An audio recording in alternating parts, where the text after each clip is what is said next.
Siz dostlar bir ailədə ət payıdı. Bunu bir götürün. Buyur abi. Bu da sizin pul paketi.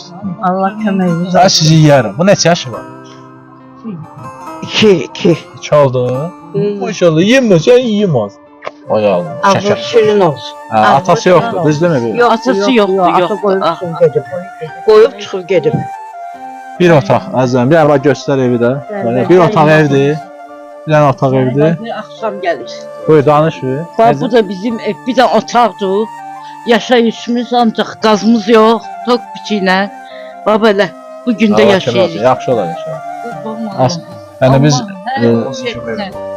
Allah hər birimizin köməyi olsun. Allah nə demisiniz niyyətinizi yerinə yetirsin.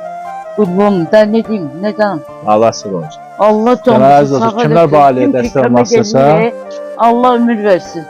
Bura Suraxan. Suraxanlı rayonunda yaşayır.